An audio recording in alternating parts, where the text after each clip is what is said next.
중년에 고집만 버리면 젊은 세대에 무시당하지 않는다. 여러분, 인생의 황금기라 할 수 있는 50대 이후에도 주변 사람들, 특히 젊은 세대나 아랫사람들에게 존중받으며 살아가기 위한 중요한 지혜를 나누고자 합니다. 우리는 살아오면서 많은 경험을 통해 지혜를 쌓았고, 우리만의 생각과 방식으로 세상을 살아왔습니다. 그런데 어느 순간부터 젊은 세대들이나 직장에서의 후배들, 그리고 때로는 자녀들조차 우리의 말에 귀 기울이지 않는다고 느낄 때가 있습니다. 그들의 눈빛에서 또 시작이네라는 표정을 읽게 되고 우리의 경험과 조언이 무시당한다고 느끼게 됩니다. 제가 얼마 전에 만난 한 60대 중반의 대기업 임원은 이런 말을 했습니다. 요즘 젊은 직원들은 내 말을 들으려 하지 않아. 30년 이상 쌓아온 경험을 무시하고 자기들만의 방식으로 하려고 해. 또 다른 50대 후반의 어머니는 아들이 결혼하고 나서는 내 조언에 아내와 상의해보겠다고만 하고 받아들이지 않아요. 내가 어떻게 키웠는데? 라며 서운함을 토로했습니다. 이런 경험 여러분들도 한 번쯤은 해보셨을 겁니다. 이런 상황에서 우리가 특별히 주의해야 할 것이 있습니다. 바로 고집입니다. 사실 고집은 50대 이후에 자연스럽게 강화되는 경향이 있습니다. 이는 단순한 성격의 문제가 아니라 여러 심리적, 사회적, 신경학적 요인들이 복합적으로 작용한 결과입니다. 왜 나이가 들면서 고집이 생길까요? 첫째, 우리는 불확실성과 변화에 대처하기 위해 익숙한 것에 의지하게 됩니다. 50대 이후에는 직장 내 위치 변화, 자녀의 독립, 부모 부양, 건강 문제 등 많은 변화를 경험합니다. 이런 상황에서 자신의 견해나 습관을 고수하는 것은 일종의 심리적 안정감과 통제감을 제공합니다. 예를 들어 55세의 한 중간 관리자는 회사의 디지털 전환 과정에서 새로운 시스템 도입에 극심한 스트레스를 느꼈습니다. 그는 30년간 써온 방식이 있는데 왜 바꿔야 하나라며 저항했고 결국 팀원들과 갈등을 겪게 되었습니다. 그의 저항은 단순한 변화 거부가 아니라 자신의 전문성과 위치가 위협받는다는 불안감의 표현이었습니다. 둘째, 수십 년 동안 쌓아온 경험은 우리에게 강한 확신을 줍니다. 내가 살아온 세월이 너보다 길다는 생각이 자연스럽게 들고 이것이 때로는 새로운 아이디어나 접근법에 대한 저항으로 나타납니다. 우리는 오랜 경험을 통해 이렇게 하면 실패한다는 것을 알고 있습니다. 그러나 사회와 환경이 급변하는 시대에는 과거의 경험이 항상 유효하지 않을 수 있다는 점을 인정하기 어렵습니다. 저는 20년 이상 한 분야에서 전문가로 일했던 지인을 알고 있습니다. 그는 새로운 접근법을 제안하는 젊은 동료들에게 항상 우리는 그것을 이미 시도했고 실패했어라고 말했습니다. 그러나 그가 시도했던 시기와 현재는 기술적, 사회적 환경이 완전히 달랐고 결국 그의 팀은 혁신의 기회를 놓치게 되었습니다. 셋째, 인지신경과학 연구에 따르면 나이가 들면서 뇌의 전두엽 기능이 변화하면서 인지적 유연성에 영향을 미칠 수 있습니다. 이는 새로운 상황에 적응하거나 다른 관점을 수용하는 방식의 변화를 가져옵니다. 우리 뇌는 효율성을 위해 익숙한 신경 경로를 선호하는 경향이 있어 나이가 들수록 새로운 사고방식이나 행동 패턴을 형성하는데 더 많은 의식적 노력이 필요합니다. 이는 마치 오래된 숲속에 난 길과 같습니다. 수십 년간 같은 길을 걸어왔다면 그 길은 더 넓고 분명해집니다. 새로운 길을 내려면 의식적인 노력과 반복이 필요하죠. 우리의 사고방식도 마찬가지입니다.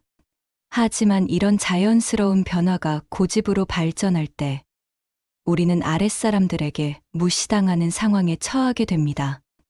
과도한 고집은 의사소통을 단절시키고 상호 존중의 기반을 허물며 세대 간 갈등을 심화시킵니다. 특히 직장에서는 리더십을 약화시키고 팀원들의 혁신적인 아이디어와 창의성을 억누르는 결과를 가져옵니다. 어떤 대학 교수는 30년간 같은 강의 방식을 고수했습니다.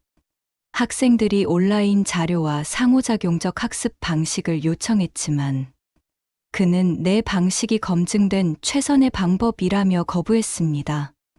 결과적으로 학생들의 참여도와 만족도는 계속 떨어졌고 결국 그는 학과에서 영향력을 잃게 되었습니다. 또 다른 예로 한 가족 모임에서 50대 중반의 어머니가 성인 딸의 직업 선택에 대해 계속 간섭하자 딸은 점점 가족 모임을 피하게 되었습니다. 그 어머니는 자신의 시대의 안정적인 직업에 대한 가치관을 고수했지만 현대 사회의 직업 환경과 딸의 열정을 이해하지 못했습니다. 이런 고집은 종종 우리도 모르게 일상적인 대화에서 드러납니다. 항상 그렇게 해왔어. 내 경험상 이게 최선이야. 요즘 젊은 것들은 이해를 못해. 같은 표현들이 습관적으로 나올 때 우리는 이미 대화의 문을 닫고 있는 것일 수 있습니다. 그렇다면 어떻게 해야 50대 이후에도 존중받으며 영향력을 유지할 수 있을까요? 단순히 고집을 버리라는 것이 아닙니다. 중요한 것은 균형 잡힌 태도와 유연성을 갖추는 것입니다. 먼저, 진정한 소통의 기술을 개발해야 합니다. 소통의 첫 번째 비결은 경청입니다. 정말로 상대방의 말에 온전히 집중하고 판단을 유보한 채 들으며 가로채지 않는 습관을 들이는 것이 중요합니다. 젊은 세대의 이야기를 들을 때는 그들의 가치관과 경험이 우리와 다를 수 있음을 인정해야 합니다. 우리 때는 이라는 비교보다는 그들의 관점에서 세상을 바라보려는 노력이 필요합니다. 제가 아는 한 IT 회사의 57세 임원은 주간 회의에서 팀원들의 의견을 먼저 듣는 습관을 들였습니다. 자신의 생각을 먼저 말하면 젊은 직원들이 다른 의견을 내기 어려울 것을 알았기 때문입니다. 그는 제 경험이 항상 맞을 수는 없어요. 오히려 젊은 직원들의 신선한 시각이 우리 회사를 성장시킵니다 라고 말합니다. 그는 팀 내에서 가장 존경받는 리더가 되었습니다. 감정 표현과 공감 능력도 중요합니다. 당신이 날 무시한다가 아닌 내가 무시당한다고 느껴라는 식의 나 메시지를 사용하고 비난하지 않으면서 자신의 감정을 표현하는 법을 배워야 합니다. 실수를 인정하고 상대방의 성과나 좋은 아이디어에 진심으로 축하하고 칭찬하는 자세도 필요합니다. 저는 한 가족 상담 세션에서 53세 어머니가 대학생 아들에게 이렇게 말하는 것을 들었습니다. 내가 너의 진로에 대해 너무 많이 간섭했던 것 같아. 사실은 내가 실패할까봐 걱정돼서 그랬어. 하지만 이제 내 선택을 존중하고 지지할게. 이런 솔직한 감정 표현과 자기 성찰은 그들의 관계를 크게 개선했습니다. 세대 차이를 인정하는 것도 중요합니다. 각 세대는 독특한 역사적, 문화적 배경 속에서 성장했으며 이는 그들의 가치관과 행동 양식에 영향을 미칩니다. 이런 차이를 문제가 아닌 다양성으로 바라보고 MZ세대와 같은 젊은 세대의 문화와 관심사에 대해 배우려는 태도가 필요합니다. 60대 초반의 한 할아버지는 손자들과 소통하기 위해 그들이 즐기는 모바일 게임을 배우기 시작했습니다. 처음에는 어색했지만 그 게임을 통해 손자들과 공통의 화제가 생겼고 자연스럽게 그들의 세계를 이해할 수 있게 되었습니다. 그는 사실 처음에는 그냥 아이들과 가까워지려고 시작했는데 지금은 정말 재미있어요. 게임 속에서 협력하는 법을 배우는 것도 흥미롭습니다 라고 말합니다. 50대 이후에도 끊임없이 배우고 성장하는 태도가 필수적입니다. 평생 학습은 인지 기능을 유지하고 변화하는 세상에 적응하며 다른 세대와의 공통 관심사를 형성하는 데 도움이 됩니다. 특히 직장에서 계속 활동하는 50대에게는 최신 트렌드와 기술을 습득하는 것이 전문성 유지에 필수적입니다. 전국에서 가장 인기 있는 요리 유튜버 중 한 명은 63세 할머니입니다. 그녀는 퇴직 후 손녀의 도움으로 유튜브를 시작했고 영상 편집과 소셜 미디어 마케팅을 배웠습니다. 처음에는 너무 어려웠어요. 하지만 하나씩 배우다 보니 이제는 혼자서도 할 수 있게 되었죠. 새로운 것을 배우는 과정이 삶의 활력을 줍니다라고 그녀는 말합니다. 그녀의 채널은 모든 세대로부터 사랑받고 있고 많은 젊은이들이 그녀의 열정과 배움에 대한 자세를 존경합니다. 디지털 리터러시를 향상시키는 것도 중요합니다. 현대 사회에서 디지털 기술은 정보 접근, 소통, 업무 수행, 서비스 이용 등 일상생활과 직장의 필수적인 부분이 되었습니다. 난 나이가 들어서 이런 것은 못해라는 태도는 오히려 자신을 제한하고 주변 사람들에게 부정적인 인상을 줄 수 있습니다. 58세의 한 학원장은 코로나 팬데믹 동안 온라인 교육 시스템을 빠르게 습득했습니다. 초기에는 어려움을 겪었지만 젊은 교사들의 도움을 받아 화상, 회의 도구와 온라인 교육 플랫폼 사용법을 익혔습니다. 그는 처음에는 너무 당황스러웠지만 도움을 청하고 배우려는 자세를 보이니 젊은 선생님들이 기꺼이 도와주었어요. 오히려 제가 적극적으로 배우려는 모습을 보여서 그들로부터 더 신뢰를 얻게 되었습니다라고 말합니다. 자기 성찰과 성장도 게을리해서는 안 됩니다. 자신의 행동 패턴, 사고방식, 감정 반응을 객관적으로 관찰하고 필요한 변화를 수용하는 능력을 키워야 합니다. 나는 항상 이래왔다. 또는 나이 들어 바뀔 수 없다는 고정관념에서 벗어나 나는 지금도 배우고 성장하고 있다는 마음가짐이 중요합니다. 한 번은 56세의 한 교장 선생님이 학생들의 휴대폰 사용에 관한 규칙을 만들려 했습니다. 처음에는 완전 금지 정책을 고려했지만 학생회와의 대화를 통해 자신의 접근 방식을 재고하게 되었습니다. 그는 학생들의 의견을 듣고 균형 잡힌 정책 교육적 목적의 사용 허용, 지정된 시간에 사용 금지를 만들었고, 이는 학생들의 자발적 참여로 성공적으로 정착했습니다. 그는 내 첫 반응은 안 돼였지만 그들의 관점을 이해하려고 노력했더니 더 좋은 해결책을 찾을 수 있었습니다. 나이가 들수록 더 많이 경청해야 한다는 것을 배웠습니다라고 말했습니다. 직장과 가정에서 세대 간 관계를 효과적으로 구축하는 것도 필요합니다. 직장에서는 수직적 관계보다 수평적 협력 관계를 구축하고 젊은 직원들의 아이디어와 관점을 진지하게 고려해야 합니다. 권위에 의존하기보다 전문성과 경험으로 리드하고 실수에 대해 과도하게 비판하지 않으며 다양한 업무 스타일과 선호도를 존중하는 태도가 필요합니다. 한 투자회사의 55세 팀장은 부서 내 정기적인 역방향 피드백 세션을 도입했습니다. 이 시간에 팀원들은 리더의 결정과 방식에 대해 솔직한 의견을 제시할 수 있습니다. 처음에는 어색했지만 이 과정을 통해 팀 내 소통이 개선되고 팀장은 자신의 고집이 있는 부분을 발견하게 되었습니다. 내가 변화해야 팀이 성장합니다. 권위보다 신뢰를 바탕으로 한 리더십이 더 효과적이라는 것을 알게 되었습니다라고 그는 말합니다. 지금도 배우고 성장하고 있다는 마음가짐이 중요합니다. 직장과 가정에서 세대 간 관계를 효과적으로 구축하는 것도 필요합니다. 직장에서는 수직적 관계보다 수평적 협력 관계를 구축하고 젊은 직원들의 아이디어와 관점을 진지하게 고려해야 합니다. 권위에 의존하기보다 전문성과 경험으로 리드하고 실수에 대해 과도하게 비판하지 않으며 다양한 업무 스타일과 선호도를 존중하는 태도가 필요합니다.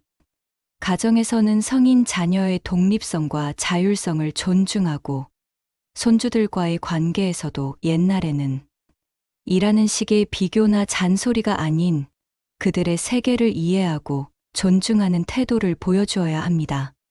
젊은 세대와의 멘토십과 영멘토십 관계도 중요합니다. 우리는 풍부한 직업적, 인생적 경험을 바탕으로 젊은 세대에게 가치 있는 통찰을 제공할 수 있습니다. 동시에 젊은 세대의 기술적 지식과 현대적 관점에서 적극적으로 배우는 자세도 필요합니다. 신체적, 정신적 건강 관리도 존중받는 삶을 위한 기본 조건입니다. 50대 이후에는 신체적 변화가 더 뚜렷해지지만 적절한 관리를 통해 활동적이고 건강한 삶을 유지할 수 있습니다. 스트레스 관리, 충분한 휴식, 적절한 운동과 균형 잡힌 식단, 정기적인 건강 검진 등을 통해 신체적, 정신적 건강을 유지하는 것이 중요합니다. 50대 이후에는 경력 변화, 자녀의 독립, 노부모, 돌봄, 은퇴 준비 등으로 인한 스트레스가 증가할 수 있습니다. 이런 상황에서 감정을 부정하거나 억압하기보다는 인정하고 건강하게 표현하는 법을 배우는 것이 필요합니다. 나이 들었으니까 참아야지라는 태도보다는 자신의 감정을 인식하고 적절히 표현하는 것이 심리적 건강에 도움이 됩니다. 외모와 자기 관리도 자존감과 타인의 인식에 영향을 미칩니다. 50대 이후에도 자신의 외모와 개인 위생에 관심을 기울이는 것은 자기 존중의 표현이자 타인에게 보내는 메시지이기도 합니다. 중요한 것은 자신의 나이에 맞게 품위를 유지하면서도 자신만의 개성과 스타일을 표현하는 것입니다. 사회적 참여와 기여도 의미 있는 50대 이후의 삶을 위해 필수적입니다. 활발한 사회활동 참여는 정신적, 신체적 건강을 증진하고 사회적 관계를 유지하며 삶의 의미와 목적을 제공합니다. 지역사회 모임, 종교활동, 취미 그룹, 자원봉사 등 다양한 활동을 통해 사회와 연결되는 것이 중요합니다. 자원봉사는 특히 의미 있는 활동입니다. 우리의 경험과 지식을 사회에 기여할 수 있고, 이를 통해 목적의식과 성취감을 느낄 수 있습니다. 지역 도서관, 박물관, 병원에서의 봉사부터 멘토링 프로그램, 비영리 단체에 자문 제공하기 등 다양한 방법으로 사회에 기여할 수 있습니다. 직장과 지역사회에서 역할을 재정립하는 것도 중요합니다. 50대 이후에는 직장 내 역할이 변화하거나 은퇴를 준비하는 시기입니다. 멘토나 자문 역할로 전환하거나 지식과 경험의 전달자로서 기여하고 은퇴 후에도 파트타임, 프리랜서, 컨설턴트 등으로 활동하는 방법을 모색할 수 있습니다. 변화하는 세상을 이해하고 적응하는 것도 필요합니다. 가족 구조와 역할의 변화, 직업 세계와 경제 환경의 변화, 기술 발전과 디지털화, 다양성과 포용성에 대한 인식 확대 등 현대 사회의 변화를 이해해야 합니다. 이러한 변화를 예전보다 나빠졌다는 시각으로 바라보기보다는 각 시대가 가진 도전과 기회의 맥락에서 이해하려는 노력이 필요합니다. 다양성과 포용성에 대한 열린 태도도 중요합니다. 현대 사회는 다양한 문화, 인종, 성적 지향, 성 정체성 등에 대한 인식과 수용이 확대되고 있습니다. 이러한 다양성에 대한 열린 태도는 젊은 세대와의 소통에 중요한 역할을 합니다. 기술 변화를 수용하는 것도 필수적입니다. 나는 이런 것은 못해라는 태도보다는 어떻게 하는지 알려줄래? 라는 접근이 더 효과적입니다. 기술 변화에 대한 개방적인 태도는 세대 간 소통의 장벽을 허물고 50대 이후에도 사회와 연결된 느낌을 유지하는 데 도움이 됩니다. 고집을 극복하고 유연성을 키우는 것이 무엇보다 중요합니다. 먼저 자신의 고집의 징후를 인식해야 합니다. 항상 그래왔으니까 또는 내 방식이 최선이야 라는 생각이 자주 든다면 이는 고집의 경고 신호일 수 있습니다. 유연성을 키우기 위해서는 새로운 경험과 활동에 자신을 노출시키고 다양한 의견과 관점에 열린 마음을 유지하며 다르다는 것과 틀리다는 것의 차이를 인식해야 합니다. 또한 불확실성과 변화를 수용하는 연습, 다른 사람의 제안을 즉각 거부하지 않는 습관을 들이는 것이 필요합니다. 건설적인 대화 기술도 개발해야 합니다. 비판적 피드백을 주기 전에 긍정적인 측면 먼저 언급하고 극단적 표현을 피하며 개인 공격 대신 문제나 상황에 대해 이야기하는 법을 배워야 합니다. 상대방의 의견을 요약하고 이해했는지 확인하고 솔직하게 모른다고 인정할 줄 알며 필요할 때 유머를 사용하는 기술도 유용합니다. 세대 간 갈등을 해소하기 위해서는 먼저 그 원인을 이해해야 합니다. 서로 다른 역사적, 사회적 경험, 의사소통 방식과 언어 사용의 차이, 기술 사용과 디지털 문화에 대한 이해 차이, 일과 삶의 균형에 대한 가치관, 차이 등이 세대 간 갈등의 주요 원인입니다. 세대 간 다리를 놓기 위해서는 공통의 목표와 가치에 초점을 맞추고 각 세대의 강점을 인정하고 활용하며 상호 학습의 기회를 만들어야 합니다. 세대 고정관념을 깨는 개인적 관계를 형성하고 서로의 문화와 관심사에 대해 배우며 함께하는 활동과 프로젝트를 개발하는 것이 도움이 됩니다. 존중과 인정의 문화를 조성하는 것도 중요합니다.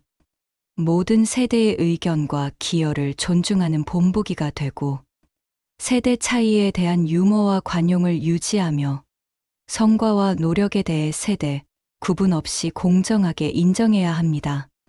고집과 원칙의 차이를 이해하는 것도 필요합니다. 모든 고집이 나쁜 것은 아닙니다. 중요한 것은 언제 자신의 입장을 고수해야 하는지, 언제 타협하고 수용해야 하는지 분별하는 것입니다. 고집은 종종 두려움이나 불안에서 비롯되지만 원칙은 깊은 가치와 신념에 기반합니다. 중요한 가치와 원칙에 대해서는 확고한 입장을 유지하되 방법이나 접근 방식에 있어서는 유연성을 발휘하는 것이 지혜로운 태도입니다. 지혜로운 50대 이후의 삶을 위해서는 특별한 마음가짐이 필요합니다. 자신의 경험과 지식을 소중히 여기되 배움을 멈추지 않고 확신과 겸손 사이의 균형을 찾으며 자신의 한계와 실수를 인정하는 용기를 가져야 합니다. 비판을 방어적으로 받아들이지 않고 성장 기회로 보고 단기적인 불편함보다 장기적인 관계와 성장에 가치를 두는 태도가 중요합니다. 우리의 삶의 지혜를 효과적으로 나누는 법도 배워야 합니다. 조언을 강요하지 않고 요청이 있을 때 제공하며 스토리텔링을 통해 교훈을 자연스럽게 전달하고 직접적인 지시보다 질문을 통해 생각하도록 돕는 방식이 효과적입니다. 자신의 실패와 실수에서 배운 점도 솔직하게 공유하고 특정 상황에 맞는 구체적인 조언을 제공하며 자신의 경험이 절대적 진리가 아님을 인정하는 겸손함도 필요합니다. 결론적으로 50대 이후의 아랫사람들에게 무시당하지 않고 존중받기 위해서는 무엇보다 고집을 주의해야 합니다. 그러나 이는 단순히 고집을 버리라는 의미가 아니라 균형 잡힌 태도와 유연성을 갖추라는 의미입니다. 자기 인식과 성찰, 평생 학습, 소통 강화, 유연성과 적응력, 관계 구축, 건강 관리, 사회적 참여, 균형 잡힌 태도, 자기 가치 인식, 지혜의 공유 등 다양한 요소들이 서로 연결되어 있으며 이를 통합적으로 실천한다면 50대 이후에도 존중받고 영향력 있는 사람으로 남을 수 있을 것입니다. 무엇보다 중요한 것은 나이와 경험에서 오는 자연스러운 권위가 아닌 진정한 관심, 존중, 소통을 통해 얻는 신뢰와 존경임을 기억해야 합니다. 고집을 내려놓고 유연성과 개방성을 키운다면 50대 이후의 삶은 개인적 성장의 새로운 장이자 의미 있는 관계와 기여의 시간이 될 수 있습니다. 마지막으로 고집을 조심하는 것이 자신의 모든 경험과 가치관을 포기하라는 의미가 아님을 기억해야 합니다. 중요한 가치와 원칙은 지키되 그것을 표현하고 적용하는 방식에서 유연성을 발휘하는 지혜가 필요합니다. 이것이 50대 이후에도 존경받는 삶을 위한 핵심 요소입니다.